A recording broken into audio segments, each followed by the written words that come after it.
محکمہ wild life کی جانب سے آج مشہور سیاحتی مقام شکار گاہ میں ایک تقریب کا اہتمام کیا گیا، جس کی صدارت ADC ترال کشمیر شبیر احمد رینا نے کی، جبکہ پروجیکٹ مینیجر SOS عالیہ میر اور range officer wild life Shaukat Ahmad جان نے بھی پروگرام میں موجود تھے۔ پروگرام کے دوران وائلڈ لائف کی اہمیت اور افادیت پر مقررین نے شرکاء کو اہم جانکاری فراہم کی۔ اس موقع پر ایک پینٹنگ مقابلے کا انعقاد بھی کیا گیا، جس میں مختلف اسکولز کے طالب علموں نے شمولیت کی۔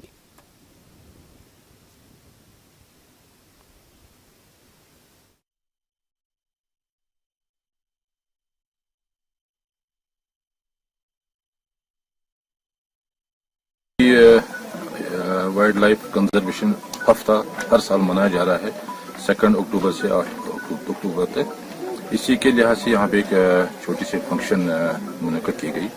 جس میں یہی غرض تھا کہ ہم اس میں امپورٹنس کیا ہے، ہم کیسے کنزرو کریں اینڈ ہم کیسے اپنے بچوں کو لیسن دیں کہ ان کا کیا امپورٹنس، ان کا کیا کی رول بن سکتا ہے آنے والے ٹائم میں۔ سو جو ہمارا فارسٹ ہے، جو ہمارا وائلڈ لائف ہے، جو ہمارا نیچر ہے، کہ ہم کیسے اس کو پرزرو کریں۔ گزارش ہماری یہ رہی سبوں کے ساتھ، جو بھی اسٹیک ہولڈرز یہاں پہ تھے، خاص کر ہمارے جو بچے، جو ہمارا فیوچر ہے، ان کو ہم نے یہی گزارش کیا کہ آپ نے پورا اپنا ٹائم دینا ہے کہ یہ وائلڈ لائف کیا ہے، وائلڈ لائف کو کیسے ہم کنزرو کر سکتے ہیں اینڈ ہمارے لیے کتنی امپورٹنٹ ہے وائلڈ لائف کی ایک الگ دنیا۔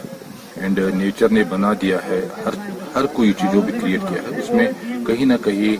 انسانوں کے لیے ضرورت ہے۔ اگر ہم کسی ایک نیچر کی کریشن کو ختم کر دیں گے تو یہ اس کے لیے ہمارا فیوچر سٹیبل نہیں رہ سکتا۔ تو اسی کے لحاظ سے ہماری کچھ ایکسپرٹ بھی آئے تھے، تو انہوں نے بھی کچھ اس میں روشنی ڈالی ہے تاکہ جو ہمارے بچے ہیں، جو باقی اسٹیک ہولڈرز یہاں پہ، ان کو